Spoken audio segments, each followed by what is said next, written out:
Kamusta mga kaibigan? Nandito na naman tayo sa isang napakahalagang pag-aaral ng salita ng Diyos. Sa programang ito ay ating sasagutin ang inyong makatanungan kagaya na lamang ng ano ang 3 hakbang patungong langit? Paano tayo susunod sa Panginoon?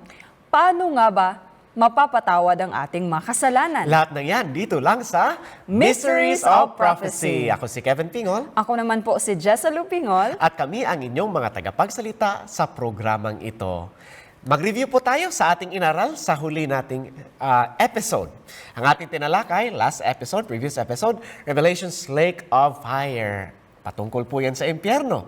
Umpisaan natin ang ating review. Question number 1. Ang doktrina na ang Diyos ay magpaparusa sa mga makasalanan sa walang katapusang panahon ay isang mali o tamang doktrina. Number 2. Oo o hindi. Ayon sa Biblia, ang kabayaran ng kasalanan ay walang katapusang pagpapahirap sa impyerno.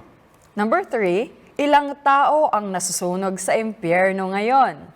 Question number 4. Pagkatapos masupok ng impyerno ang lahat na piniling sumunod sa dyablo, mamamatay ang apoy at gagawa ang Diyos ng bagong langit at lupa.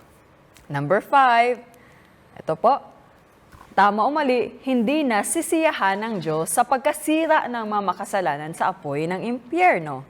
Ayan, ano kayo ang mga sagot sa katanungan na iyan? Tingnan po natin, check your own paper. Question number 1. Ang doktrina na ang Diyos ay magpaparusa sa mga makasalanan sa walang katapusang panahon ay isang mali o tamang doktrina? Ang sagot ay Maling doktrina. maling doktrina. Ayon Number sa 2. Biblia, ang kabayaran ng kasalanan ay walang katapusang pagpapahirap sa impyerno. Ang sagot ay hindi. Hindi. Ano ba kabayaran ng kasalanan? Kamatayan. Number 3. Ilang tao ang nasusunog sa impyerno ngayon? 0. 0. Wala. Bakit wala? May impyerno na ba? Wala pa. Number 4, tama o mali.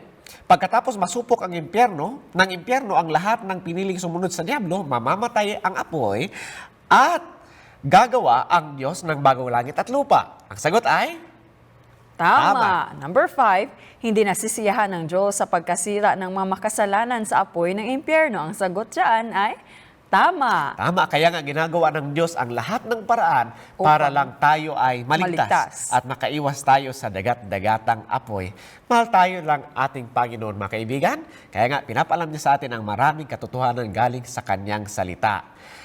Meron po tayong handout. Ang ating handout sa episode na ito, A Colossal City in Space. Kung gusto nyo baka makatanggap ng handout, bisitahin nyo lang po ang website www.amazingfactsphilippines.org at libre po ang pag-download sa ating mga materials at iba pang mga handout. Ating pag-usapan sa susunod na episode, Revelations Millennium, when the devil goes on vacation. Gusto mo bang sumama sa pagbabakasyon ng dyablo? ayan, magbabakasyon pala ang Diablo. Ngano kaya kahaba ang bakasyon na yan? Tatalakayin natin yan sa darating na episode. Pakibasa po in advance, Revelations chapter 20. Ayan ang inyong homework para ready na tayo sa susunod na pag-aaral. At ang ating pang-labing-anim na episode, Survival Keys for Revelations End Time. Kung gusto nating magtagumpay or makasurvive sa panahon ng katapusan, anong ating gagawin? Yan ang ating tatalakayin sa pang-labing-anim na episode. At kasunod naman po, Revelations Gateway to a New Life. Paano ba tayo magkaroon ng bagong buhay? Ang ating tatalakayin sa episode na ito, 3 Steps to Heaven, 3 hakbang patungong langit. Alam niyo po, kung ating lalakbayin ang sun, ang ating araw, sa bilis ng at tayo ay sasakay sa tren. Alam niyo po, kung ang bilis po ng tren ay 145 kilometers per hour, kailangan po ng 116 years para maabot natin ang araw. Napakalayo pala ng araw. At kung sasakay man tayo ng eroplano na may bilis na 900 kilometers per hour, kakailanganin po ng 1,000,000 taon para maabot natin ang pinakamalapit na bituin. 5 million years, Brother Kevin. Aha. Or should I say, 5 million years. Imagine, napakahabang panahon, napakalayo pala ng pinakamalapit na bituin. Yes. At alam niyo po, kung tayo ay maglalakbay sa bilis ng liwanag na 300,000 kilometers per second, napakabilis po niyan, kailangan po natin ng 1,000,000 taon para maabot natin ang inaakala ng mga sayantipiko ngayon na dulo ng kalawakan. Of course, alam natin na pagdating natin doon sa dulo, ating makikita na hindi pala pa yung dulo. Napakalawak pa. ng kalawakan na nakapumapaligid sa atin ngayon. Pero malayo pa sa mga iyan. Nandyan ang tahanan ng Diyos. Yan ang tinatawag natin na langit. At walang kahit anong sasakyan na naimbento ang mga tao na may kakayahang makapasok o makarating doon sa langit. Pero sa ating pagtatalakay ngayon, Yes. 3 hakbang lang, makakarating tayo ng langit. Ano kaya ang mga hakbang na iyan? Unang-una, Brother Kevin, bago tayo dumako dyan, ang tanong, ano ang hindi papayagan na makapasok sa langit? Kasi baka pagsikapan natin makapasok, pero pagdating doon, hindi tayo papasukin. Well, Revelation 21 verse 27, sabi po dyan, at hindi papasok doon sa anumang paraan ang anong bagay na karumal-dumal or kahit anumang bagay na kakadungis o siyang gumagawa ng kasuklam-suklam at ng kasinungalingan, kundi yaon lamang na mga nakasulat sa aklat ng buhay ng kordero. Sabi dyan, yung mga makakapasok lang ay yung mga pangalan na nakasulat sa aklat ng kordero. At ibig sabihin, itong mga, wala silang anumang karumal-dumal sa kanila. Dahil kung merong karumal-dumal, hindi sila papapasukin. Kaya nga, sabi sa Revelation 22 verse 14, ito po, King James Version, anong pagkasabi? Blessed are they that do His commandments. Pinagpala silang gumaganap ng kanyang mga kautusan. Bakit? That they may have right to the tree of life and may enter in through the gates into the city. Pansinin niyo po, ang makakapasok sa banal na syudad ay ang mga tumutupad sa kanyang kautusan. Ibig sabihin, kung sino man ang tumutupad sa kautusan ng Diyos, ay hindi siya nakakagawa ng karumal-dumal. Kasi anumang karumal-dumal ay hindi papayagang makapasok doon. Sabi nga sa Revelation 21:17, at hindi papasok doon sa anumang paraan ang anumang bagay na karumal-dumal. Revelation 21:27 po. Yes. Ngayon, ang tanong, ano ang bagay na karumal-dumal? Ano ang bagay na nakakadungis? Yan po ay walang iba ang kasalanan. Alam niyo po ba na ang ating pagkakasala ang siyang nagpapahiwalay sa atin at sa ating Panginoon? Kaya nga kung meron tayong kasalanan, hindi tayo pwedeng makapasok sa langit dahil ang ginagawa ng kasalanan, hinihiwalay tayo. Yes. Ano nga ba ang kasalanan, Brother Kevin? Ang Ayan. kasalanan, pagsalangsang sa kautosan. Sabi Yes. sa Isaiah 59 verse 2, Isaiah 59 verse 2, kundi pinapaghiwalay ng inyong mga kasamaan, kayo at ang inyong Diyos. At ang inyong mga kasalanan ay siyang nagpakubli ng kanyang mukha sa inyo, upang siya'y huwag makinig. So sabi dito, ang ating pagkakasala ang siyang nagpapakubli sa atin at sa ating Panginoon. Ngayon, ang kasalanan ay kailangan pala na mawala sa ating buhay, Brother Kevin, upang tayo makapamuhay na kasama ang ating banal na Diyos. Kaya nga, ang tanong ngayon, paano ba mapapatawad ang ating kasalanan? Kasi napaka-importante nito para mawala ang ating kasalanan. Paano ba mapapatawad? yan, Sister Jessalou, Ay magdadala sa atin. ang sa unang hakbang Yes. para tayo ay makapasok sa langit. So unang hakbang, kailangang mapatawad ang ating kasalanan dahil kung merong kasalanan sa ating buhay, hindi tayo makakapasok doon sa langit. Kaya kailangan muna itong mapatawad. Maraming mga tao, Brother Kevin, ang nagnanais na magkaroon ng katiyakan na napatawad na nga ang kanilang kasalanan pero hindi nila alam kung paano mararanasan ito. Alam mo ba na merong 3 kondisyon sa kapatawaran ng ating kasalanan? Ano ba ang mga kondisyong ito? Tingnan natin, kinakailangan sa kapatawaran, pagsisisi, pagpapahayag, at pagsasauli. Unang-una, talakayin natin yung pagsisisi. Ang tanong, ano bang dapat nating pagsisihan, Brother Kevin? Ayan. Kasalanan. Kasalanan. Ano nga ba ang kasalanan? Alam po natin, Ang kasalanan, Brother ay sa Kevin. unang Juan 3, versikulo 4. Basahin natin sabay. Ang kasalanan ay ang pagsalansang sa kautusan. Now, ang tanong, ilang tao ba ang nagkasala? Ayon sa Biblia, Ayon sa Biblia, Lahat. Romans 3:23, lahat ay nangagkasala. Ngayon, ano ang kabayaran ng kasalanan?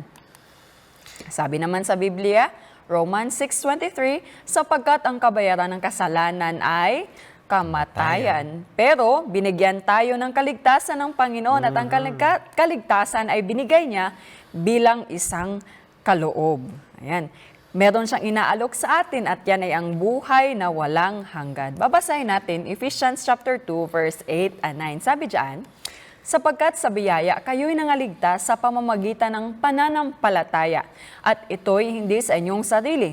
Ito'y kaloob ng Diyos, hindi sa pamamagitan ng mga gawa, upang ang sinuman ay huwag magmapuri. So dito natin makikita na ang kaligtasan ay isang kaloob ng Diyos. Paano niya binigay ang kaloob na yan? sa pamamagitan ni Jesus. Yes, sa pamamagitan ni Jesus, sabi nga sa Romans 6:23, sapagkat ang kabayaran ng kasalanan ay kamatayan, datapwat ang kaloob na walang bayad ng Diyos ay buhay na walang hanggan kay Kristo Jesus na Panginoon Yes. natin. Yan, Brother Kevin, sa pamamagitan ni Jesus. Ngayon, kapag nakita natin ang pagmamahal ni Jesus at nakita natin na ibinigay niya ang kanyang buhay para sa atin, nakita natin ang kanyang kabutihan na napakabuti ng Panginoon. Alam mo ba na inihahatid tayo ng kanyang kabutihan sa pagsisisi? Yes. Sabi nga ng Romans chapter 2 verse 4, o hinahamak mo ang mga kayamanan ng kanyang kabutihan at pagtitiis at pagpapahinuhod na hindi mo nalalaman ang kabutihan ng Diyos ang siyang umaakay or naghahatid sa atin sa pagsisisi. Yan pa lang, dahilan kung bakit gusto natin magsisi kapag nakita natin ang kabutihan ng Panginoong At Jesus. ang pagsisisi ay ang unang kondisyon sa kapatawaran. Kapag nakikita natin ang sakripisyo ni Jesus para sa atin, gusto nating magsisi. Yes. Gusto nating lumapit sa Kanya. Gusto nating humingi ng tawad. Acts chapter 2 verse 23. Siya na ibinigay sa takdang pasya at paunang kaalaman ng Diyos, kayo sa pamamagitan ng mga kamay ng mga tampalasan ay inyong ipinako sa krus at pinatay. Ito po ay binanggit ni Pedro sa harap ng mga Hudyo, ng mga tao, should I say. At nang marinig nila ito, anong kanilang sagot? Sabi nila, pakatalastasin nga ng buong angkan ni Israel na ginawa ng Diyos na Panginoon at Kristo itong si Jesus na inyong ipinako sa krus. Nang marinig nila ito, ay nangasaktan ang kanilang puso at sinabi kay Pedro at sa ibang mga apostol, mga kapatid, anong gagawin namin? Nais nyo rin po bang malaman kung ano ang dapat gawin para tayo ay maligtas? Upang tayo ay mapatawad? Sabi ni Pedro, sabi dyan, Acts 2 verse 38, at sinabi sa kanila ni Pedro, sisi kayo at mangagpabautismo ang bawat isa sa inyo sa pangalan ni Jesucristo sa ikapagpapatawad ng inyong mga kasalanan at tatanggapin ninyo ang kaloob ng Espiritu Santo. Ano bang ibig sabihin ng pagsisisi? Sabi ni Pedro, mangagsisi kayo. Ang pagsisisi po ay nangangahulugan ng pagkalungkot sa kasalanan. Pagkalungkot sa kasalanan at pag-iwan sa kasalanan. Meron kasing ilang mga tao, sinasabi nila, nagsisisi sila. Pero actually, kung titingnan mo, hindi totoo yung kanilang pagsisisi. Mali ang dahilan ng kanilang pagsisisi. Nagsisi lang sila dahil nahuli sila. Yes. Halimbawa, isang magnanakaw, nandoon sa presinto, harap yung mga pulis, iyak ng iyak. Patawarin niyo po ako, pinagsisisihan ko na ang aking kasalanan. Pero kung hindi siya nadakip, iyak ba siya ng ganon? Hindi. Ang tunay na pagsisisi ay pagkalungkot sa kasalanan. Ibig sabihin, nalulungkot ka, hindi dahil nahuli ka, nalulungkot ka dahil alam mo o naintindihan mo na nakagawa ka ng kasalanan. At nasaktan mo si Jesus. Yes, at naintindihan mo na dahil sa iyong kasalanan, nasasaktan mo ang Diyos, kaya ikaw ay nalulungkot. At kung totoo talaga ang pagsisisi, tatalikuran mo ng kasalanan. Hindi mo na ito uulitin pa. Yan po ang tunay na pagsisisi. Pagkalungkot sa kasalanan at pag-iwan sa kasalanan. Ngayon, pag-usapan naman natin ang isa pang kondisyon sa kapatawaran. Yun ay ang pagpapahayag. Ipahayag natin sa Panginoon ang ating kasalanan. Sabi sa unang Juan 1, versikulo 9, kung ipinahahayag natin ang ating mga kasalanan ay tapat at banal siya na tayo'y patatawarin sa ating mga kasalanan at tayo'y lilinisin sa lahat ng kalikuan. Sabi sa salita ng Diyos, ipahayag natin. Paano ba natin maipapahayag ang ating kasalanan? Number 1, kailangan muna nating kilalanin Na tayo na nagkamali. tayo ay nagkamali. Dapat akuin muna natin ang ating kasalanan. Kasi kung hindi natin paniniwalaan na tayo nagkasala, hindi tayo hingi ng tawad. Tama? Pangalawa, humingi tayo ng kapatawaran. Paano natin gagawin yun? Kausapin natin ang Panginoon. Sabihin natin sa Kanya ang ating mga kasalanan. Pero ang tanong, paano ko malalaman na napatawad na ako? Hintayin ko ba na maramdaman ko na ako ay napatawad? Hindi. Kasi merong mga tao, sinasabi nila, nanalangin ako sa Panginoon pero hindi ko ramdam na ako ay Kanyang pinatawad. Sa pakiramdam ba natin malalaman? Hindi. Tingnan niyo po ito, sabi ng New Preacher's Version. Sapagkat sa biyaya, kayo'y nangaligtas sa pamamagitan ng pakiramdam. Yan ba ang sabi ng salita ng Diyos? Hindi. Actually, gawa-gawa lang po namin yan. Hindi po ganyan ang totoong sinabi ng salita ng Diyos. Kasi ang totoong sinabi ng Diyos, hindi po sa pamamagitan ng pakiramdam. Galing ba sa pakiramdaman ba ang kaligtasan? Alam natin na hindi. Ito po ang totoong sinabi ng salita ng Diyos. Episo, Kapitulo 2, versikulo 8 at 9. Sapagkat sa biyaya kayo nangaligtas sa pamamagitan ng pananampalataya, at ito'y hindi sa inyong sarili, ito'y kaloob ng Diyos, hindi sa pamamagitan ng mga gawa, upang ang sinuman ay huwag mapuri. Dahil nga ang kaligtasan ay hindi sa pakiramdaman, Yes. ang kaligtasan ay sa pananampalataya. Pero alam mo ba, Brother Kevin, may mga tao na nabubuhay ayon sa kanilang pakiramdam. Alam mo ba na hindi ligtas na tayo umasa sa ating pakiramdam? Bakit? Kasi pabago-bago yung ating pakiramdam. Ngayon, tayo masaya. Kinabukasan, tayo Malungkot. nang lupay-pay, tayo malungkot. Kaya hindi ligtas na umasa sa ating pakiramdam. Sabi nga sa atin sa Roma, Kapitulo 1, versikulo 17, ang ganap ay mabubuhay sa pamamagitan ng pananampalataya. Kaya ang kaligtasan ay sa pananampalataya. Ngayon, ang tanong, paano ko malalaman na napatawad ako? Dahil pinangako ng Panginoon na kapag tayo nagsisi, tayo ay Kanyang patatawarin. Napapako ba ang pangako ng Panginoon? Hindi. Hindi. At sabi niya, kung ating sabihin sa Kanya ang ating kasalanan, siya ay tuwid at tayo ay patatawarin. Kaya makakasigurado tayo, manampalataya tayo na pagkatapos natin sabihin ating kasalanan, tayo ay pinatawad na ng Panginoon. At alam alam niyo mo ba? Yes. Na kapag kayo nanampalataya, susunod ang pakiramdam Aha, bilang susunod na resulta lang. ng pananampalataya, Pananampalataya. Brother Kevin. Sabi Sabi sa nga, Roma, Romans chapter 5 verse 1, yaman nga na mga inaaring ganap sa pananampalataya, mayroon tayong kapayapaan sa Diyos sa pamamagitan ng ating Panginoong Hesukristo. Tingnan mo, mula sa tekstong ito, nauuna yung pananampalataya bago ang pakiramdam. Kasi yung kapayapaan, pakiramdam yun. Pero mauna ka munang manampalataya at yung kapayapaan ay susunod na lang. Huwag po tayong maghanap muna ng kapayapaan.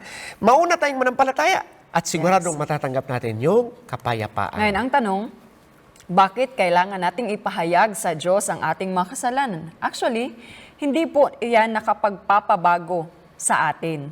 Yan. Hindi po yan nakapagpapabago sa ating Panginoon. Actually, may dalawang bagay na nagagawa ang pagpapahayag. Unang-una, makapagpapalaya sa atin sa parusa ng kasalanan. Sa bigat ng... Yes, yung bigat, yung feeling mo, Brother Kevin, na guilty ka. Na parang wala kang kapayapaan sa looban mo. Kapag binanggit mo sa Panginoon yung kasalanan, natatanggal yung bigat.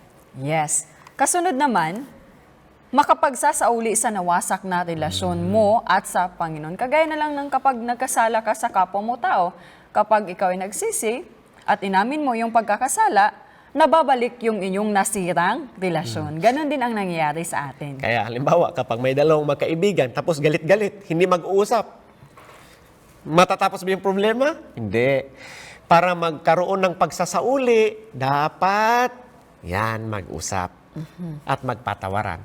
Ganyan din nagagawa ng kasalanan dahil ganyan din nagagawa ng pagsasabi Pagpapahayag. pagpapahayag sa Panginoon ng ating kasalanan kasi ang kasalanan naghihiwalay sa atin sa Panginoon. Pero kapag ito ay ating pinahayag sa Panginoon, lumalapit tayo sa Kanya at dahil yan, nasasauli ang ating relasyon sa Panginoon.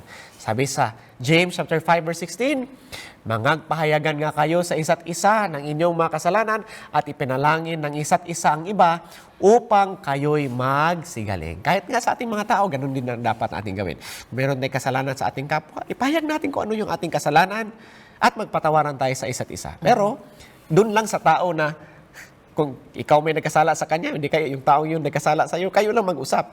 Ibang usapan na po yun kapag pinagsabi na sa iba-iba. Iba Kasi pang ang mga tawag tao. doon, chismis na. yun. Hindi na yung pagpapahayag sa Panginoon at sa Hindi kapwa. po yun kaya-aya sa paningin ng Panginoon. Pero ang pagpapahayag sa isa't isa, sa isang tao na tayo ay nagkasala, yan po ay dapat gawin ng isang Kristiyano. So, kinakailangan sa kapatawaran, Brother Kevin, unang-una, pagsisisi, pagkalungkot sa kasalanan, pag-iwan sa kasalanan, pangalawa, pagpapahayag. Ngayon, ang pangatlo ay ang pagsasauli. Pagsasauli. Babasahin ko po Ezekiel chapter 33 verse 15. "Kung isauli ng masama ang sanla, ibigay uli ang kinuha sa pagnanakaw, lumakad sa palatuntunan ng buhay, na di gumawa ng kasamaan.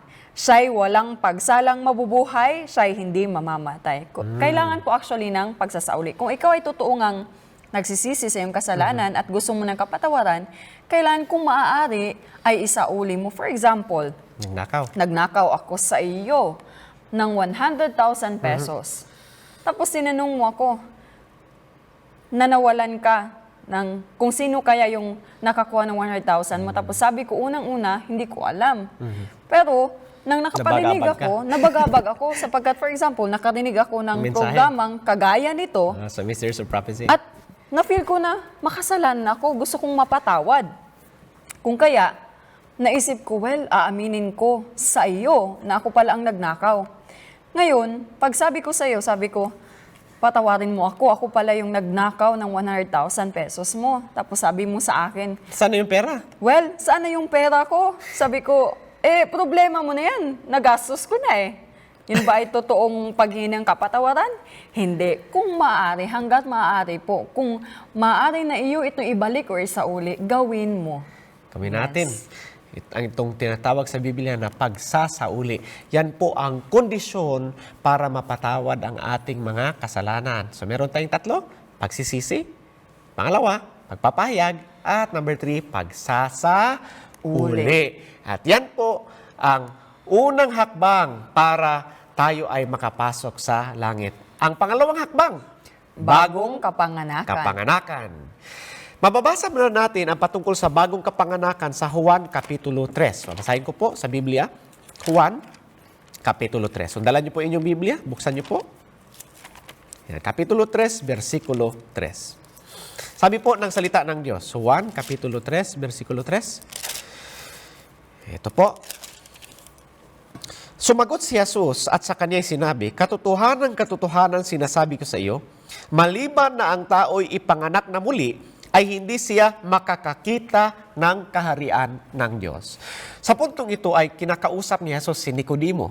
At sabi niya kay Nicodemo, kung gusto mong makapasok sa kaharian ng Diyos, gusto mong makita ang kaharian ng Diyos, dapat ikaw ay ipanganak na muli.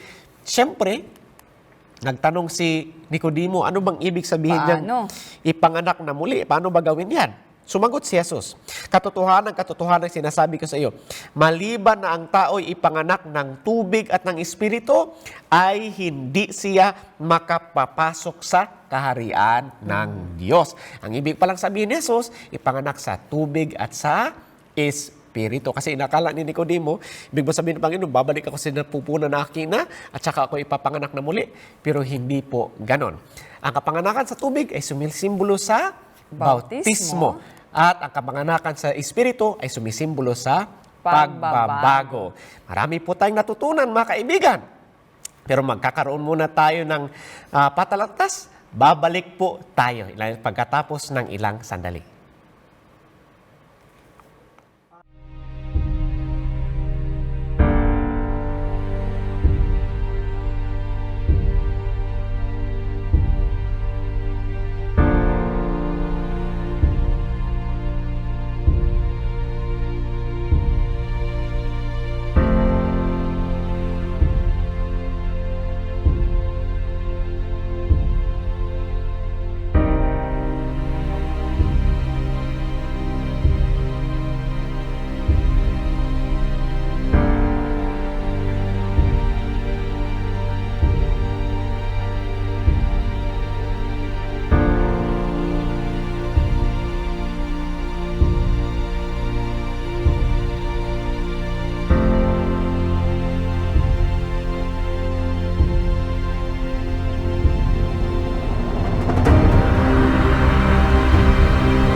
nagbabalik tayo sa Mysteries of Prophecy. Ang ating tinatalakay, 3 hakbang patungong langit.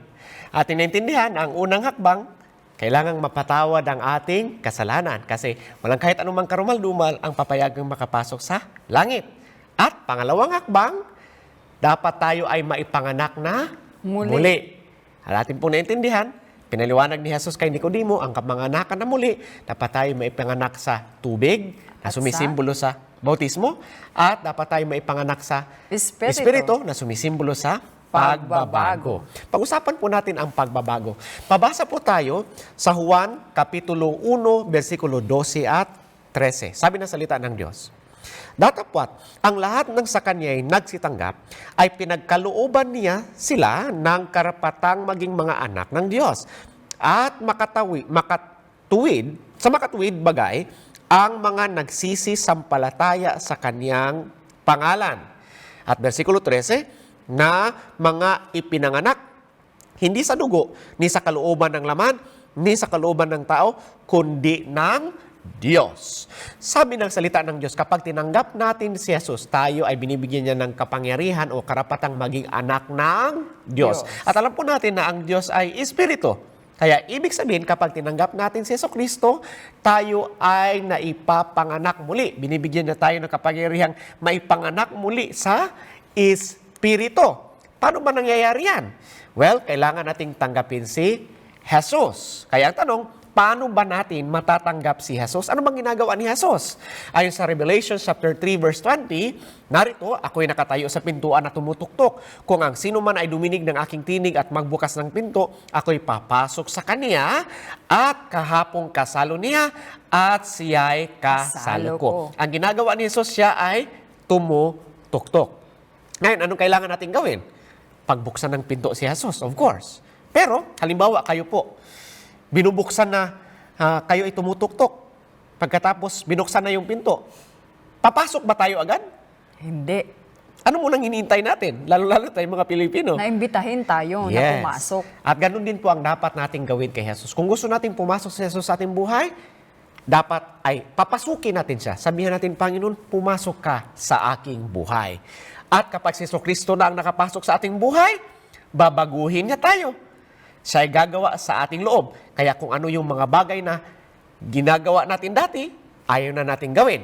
At ang gusto na lang natin gawin ay yung mga bagay na kalugod-lugod sa harapan ng ating Panginoon. At yan lang, isang kapanganakan lang yan, kapanganakan sa Espiritu, pero may isa pa, at yun ay ang kapanganakan sa tubig, which is ang bautismo. Pag-usapan po natin ang bautismo sa darating na episode ng ating programa. Pero mahalaga ba ang bautismo? Marcos 16:16, ang sumasampalataya at mabautismuhan ay maliligtas. Yan po ang tinatawag na bagong kapanganakan. Kapanganakan sa Espiritu at kapanganakan sa tubig. Ngayon, Sister Jasalo, ano ang pangatlong hakbang? Ang pangatlong hakbang po ay mapagmahal na pagsunod. Ngayon, ang tanong natin, bakit tayo dapat sumunod sa Diyos? Bakit nga ba? Bakit nga ba kailangan nating sumunod sa Diyos? Well, binasa natin kanina, sabi dyan, sapagkat ang kabayaran ng kasalanan ay kamatayan, datapwat ang kaloob na walang bayad ng Diyos ay buhay na walang hanggan kay Kristo Jesus na Panginoon natin. Actually, binigyan tayo ng biyaya ng ating Panginoon. Ang kaligtasan ay isang biyaya. Ay isang biyaya, isang kaloob. Now, bakit natin kailangang sundin si Jesus? Ito po ang sagot. John 14 verse 15. Kung ako'y inyong iniibig, ay tutuparin ninyo ang aking mga utos. Yan po ang dahilan kung bakit tayo ay dapat na sumunod kay Jesus, sapagkat ito ang paraan nating pagpapakita na mahal natin siya. So, hindi tayo susunod para maligtas tayo. Susunod tayo dahil iniibig natin ang Panginoon. Yun yung ating motibo.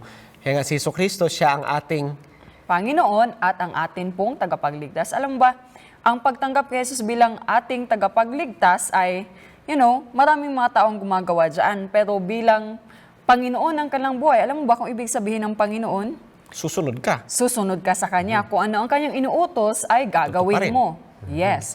Pero maraming mga tao na inisip nila sila ay ligtas at hindi nila kailangan na sumunod.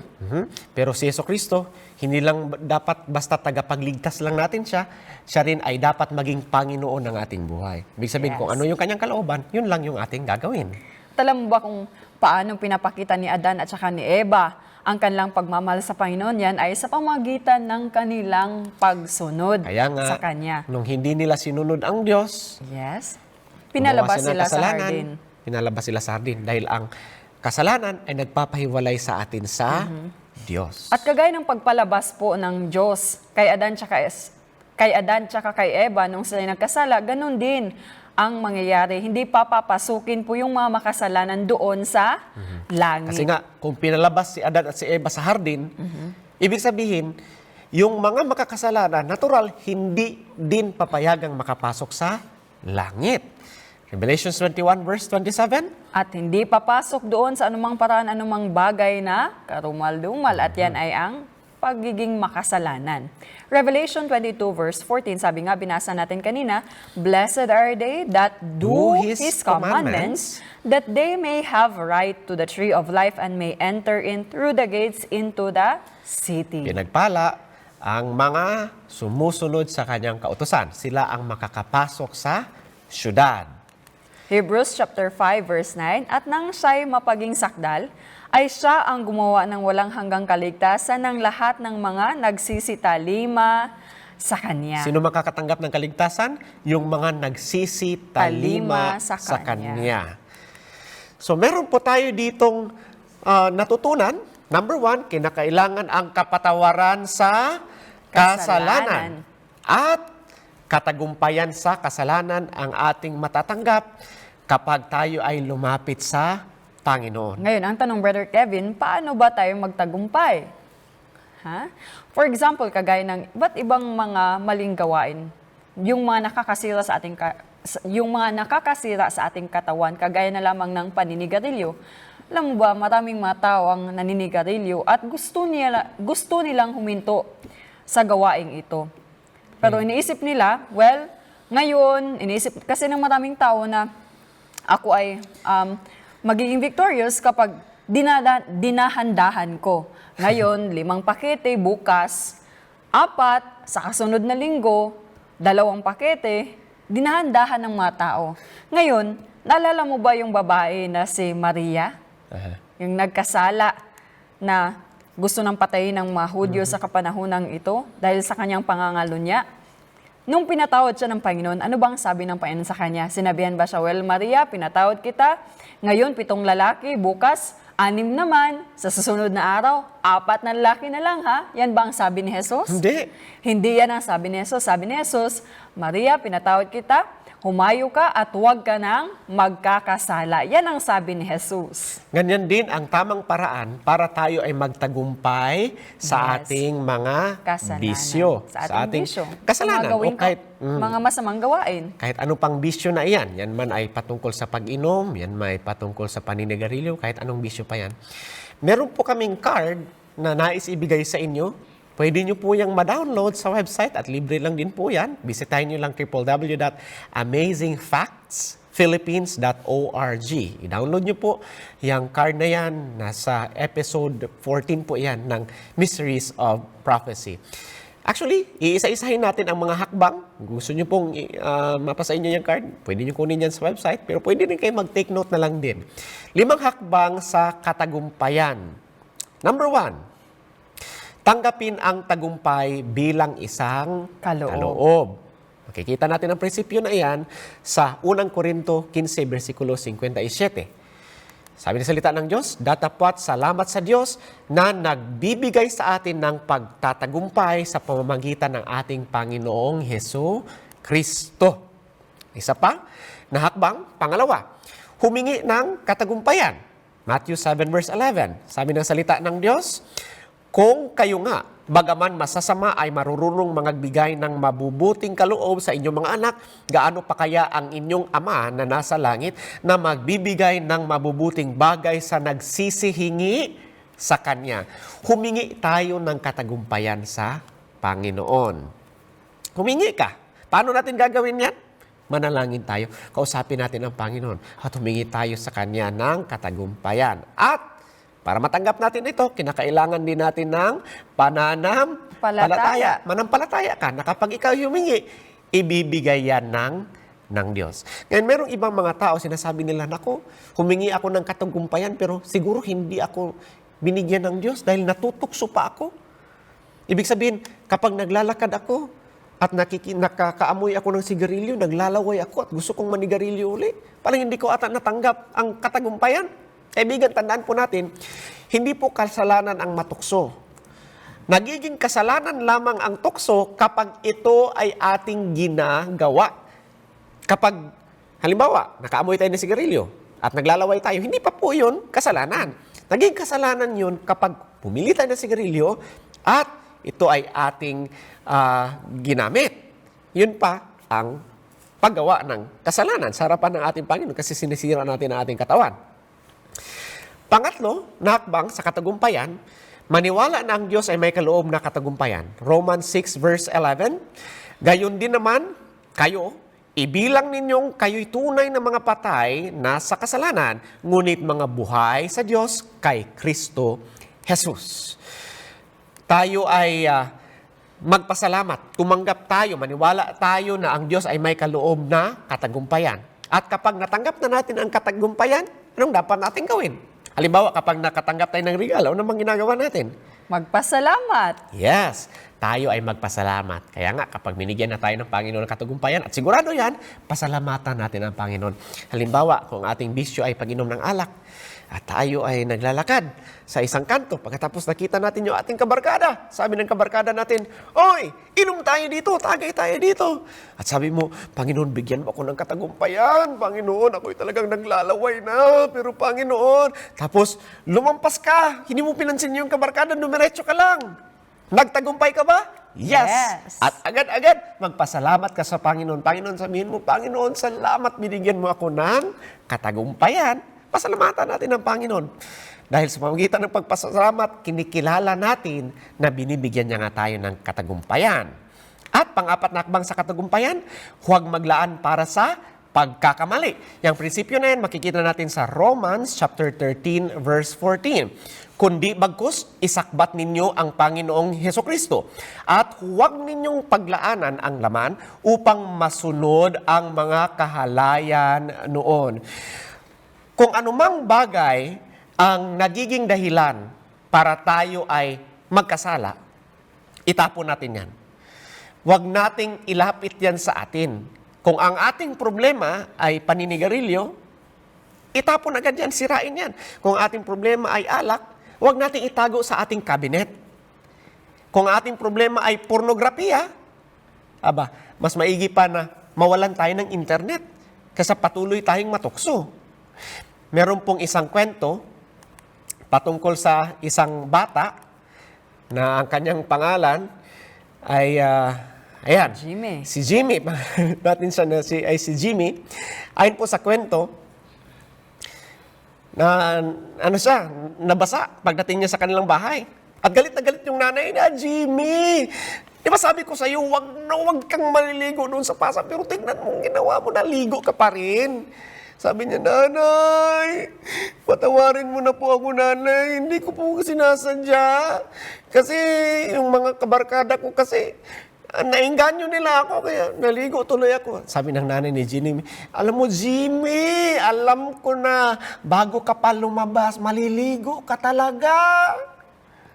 Sabi ng nanay, paano ko nalaman? Kasi Jimmy, paglabas mo, nakita ko, nandun na sa loob ng iyong bag, may swimming trunks ka nang dala. Kaya pala, naghanda na si Jimmy para kapag nakita niya na yung kanyang kabarkada, at tuksuhin siya, at least kung matukso siya, handa na siya. Yan po sinasabi sa Biblia, huwag nating paglaanan ang laman. Huwag po tayong maglalagay ng mga bagay na siyang magiging dahilan kung bakit mabilis na lang nating susundin ang pagkatukso sa atin. At panglimang hakbang sa kapatawaran ay sa katagumpayan, should I say? Yes. Mangagpuyat at magsipanalangin. Saan natin yan mababasa? Matthew 26 verse 41. Sabi diyan, "Kayo'y magpuyat at magsipanalangin upang huwag kayong magsipasok sa tukso.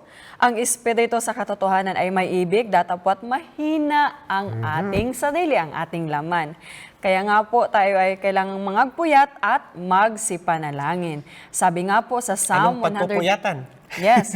Sabi nga po sa Psalm 119 verse 11, Thy word have I hid in my heart. Kailangan po nating pag-aralan ang salita ng ating Panginoon sapagkat tayo ay malalayo nito sa paggawa ng mga bagay na hindi kaloob ng Panginoon. At sabi naman po sa Matthew 4 verse 4, Man shall not live by bread alone. Tayo po ay manalangin sa Panginoon na tayo ay kanyang patuloy na tutulungan upang tayo magkaroon ng mga katagumpayan sa ating buhay. Sa halip na magsayang tayo ng panahon sa ating bisyo, palitan po natin ng mabuti. Alam niyo kung anong mabuti? Mag-aral tayo ng salita ng Diyos. Sa halip na magsayang tayo ng 1, 2, 3 oras sa pag-iinuman, o di kaya sa pag-internet, sa paglalaro ng mga laro na hindi naman dapat laruin ng isang Kristiyano, ay magbasa na lang tayo ng salita ng Diyos. At dito, mapapakinabangan pa natin sa kaligtasan ang pag-aaral ng salita ng Diyos. Tinalakay natin ang 3 hakbang patungo sa langit. Number 1, Mapatawad ang ating mga kasalanan. at number 2, Bagong bagong kapanganakan. kapanganakan. At number 3, mapagmahal na pagsunod. At tinalaki din natin, Brother Kevin, yung 5 hakbang sa katagumpayan. Tanggapin ang tagumpay bilang isang kaloob. Pangalawa, humingi ng katagumpayan. Pangatlo, maniwala na ang Diyos ay may kaloob na katagumpayan. Pang-apat, huwag maglaan para sa pagkakamali. At pang-5, mangagpuyat at magsipanalangin. Ngayon, habang ikaw ay ginagawa mo ang mahakbang na ito para ikaw ay magtagumpay, siguro ay matitisod ka or ikaw ay madadapa. Ngayon, kapag ikaw ay nagdumapa, kailangan ano bang gagawin mo? For example, kapag ikaw ay naliligo, at habang naliligo ka, enjoy na enjoy ka sa iyong pagliligo, nahulog ang iyong sabon. Ano ba ang gagawin mo? Sasabihin mo ba, ay, di na bali. Saka na lang, tatapusin mo ba yung pagligo dahil nahulog ang iyong sabon? Hindi. Kailangan mo itong pulutin at patuloy ka na magsabon sapagkat sa paraang ito, ikaw ay malilinis. Ganon din sa ating buhay. Tayo ay madadapa, tayo ay magkakamali, pero kailangan po na tayo ay bumangon. Kasi kapag ikaw ay sumuko, anong mangyayari? Sabi sa Micah chapter 7 verse 8, Huwag kang magalak laban sa akin, o aking kaaway. Pagka ako'y nabuwal, ako'y babangon. Pagka ako'y naupo sa kadiliman, ang Panginoon may magiging ilaw sa akin. Dahil kapag tayo po ay sumuko, matatalo tayo ng dyablo at hindi na tayo makakabangon pang muli. Kaya huwag po tayong sumuko. Meron Ngayon, po akong kakilala na humingi siya ng tulong sa Panginoon. Gusto niya magtagumpay sa paninigarilyo. Ayan, nanalangin siya sa Panginoon. Ginawa niya ang mga hakbang na ito na ating pinag-aralan sa episode na ito. At ang nangyari nga, kaibigan, napagtagumpayan niya ang paninigarilyo. At tandaan niyo po, huwag po nating dadahan-dahanin, huwag nating uunti-untiin. May naalala lang akong isang ilustrasyon patungkol sa isang aso. Halimbawa, gusto mong tanggalin yung buntot ng aso. Ano bang gagawin? Dadahan-dahanin ba? Ibig sabihin, para hindi ka masaktan, doggy. Sige, 1 inch lang muna puputulin ko, ha? Ow! Pagkatapos, susunod, 1 inch na naman. Ow! Hanggang naubos. Ilang beses mo sinaktan si doggy? Maraming beses. maraming beses. Kaya nga, wag po nating uunti-untiin. Isang cut lang. Dapat diretsyo na doon sa puno. Ganon din po sa kasalanan. O kahit anumang bisyo, kung ang ating bisyo ay paninigarilyo, wag nating unti-untiin. Wag 1 pack, pagkatapos, o wag 5 pack, pagkatapos 1 pack na lang, tapos 5 stick na lang. Dapat itigil natin lahat. Kung ang ating problema ay alak, itapon natin agad. On the spot, itigil na natin ang pag-inom ng alak. Huwag na lang yung sabihin natin, okay, titigil ko ng pag-inom, pero shot-shot na lang muna kada 1 buwan. Hindi po dapat ganun. Kagaya ng sinabi ng Panginoong Hesus kay Maria Magdalena, humayo ka at huwag ka nang gagawa ng kasalanan. Marami po tayong natutunan sa episode na ito. Ating natutunan kung ano ba ang mga hakbang patungo sa langit. Unang hakbang, may patawad ang ating kasalanan. Hindi papayagan ang anumang karumal-dumal ang makapasok sa langit. Pangalawang hakbang, ipanganak na Muli. Dapat tayo may panganak sa tubig at sa espiritu. At number 3, mapagmahal na Pagsunod. pagsunod. Kung mahal natin ang Panginoon, susundin natin ang kanyang mga utos at mapalad ang mga sumusunod sa Panginoon. Sa episode na ito ay nais po namin kayong bigyan ng pagkakataon na gumawa ng desisyon. At ito po ang mga katanungan. Napakadali lang po ng sagot, oo o hindi. And hopefully, gumawa po tayo ng tamang desisyon. Una, oo o hindi. Nais mo ba na ipanalangin na magtagumpay ikaw laban sa, pwede nyo pong sabihin kung ano ang bisyo na gusto ninyong mapagtagumpayan? Pangalawa, oo o hindi. Nais mo ba na ipanalangin na maibigay ang iyong buong puso kay Jesus at magpabautismo sa lalong madaling panahon? Kung nais mong sabihin, oo, gusto kong ipanalangin na maibigay ko ng aking buong puso at magpabautismo sa lalong madaling panahon? Oo, hindi. Number 3, oo, hindi. Nais kong mabisita para maangkin ang katagumpayan sa bisyo. Kung gusto mo ng isang tao na bibisita sa inyo at magbigay sa iyo ng advice para ikaw ang magtagumpay, ano po ang iyong desisyon sa number 3? Actually, gusto po namin gawin, nais naming malaman kung ano ang iyong desisyon. Kaya, nais po namin na, ito po aming request sa inyo, i-text nyo po sa amin ang iyong desisyon patungkol po doon sa 3 katanungan. Pero ito po yung pattern ng inyong pag-text. Lagay nyo po muna sa unang linya ng inyong text ang programa at ang episode. Ang ating programa po, this is Mysteries of Prophecy, episode 14. Isulat nyo rin po ang inyong buong pangalan, yung first name at saka yung apelido, at saka yung iyong complete address. At ilagay nyo po sa susunod na 3 linya kung ano ang inyong mga kasagutan sa mga tanong. Isan nyo po ang inyong desisyon sa mga numero na naka-flash dyan sa screen. Ayan po mga kaibigan, ano ba ang iyong desisyon? Halimbawa po, ayan, Mysteries of Prophecy, episode 14. Pangalan, Juan de la Cruz. At yan po ang address. Halimbawa, alam po na address yan, hindi po totoong address yan. That's 123 Malaya Street, Barangay Lourdes, Quezon City. Number 1, oo. Tama. Kung ano yung gusto mong mapagtagumpayan. Pangalawa, oo. Pangatlo, oo. At isend lang po yan uli sa mga numero na naka-flash dyan sa screen.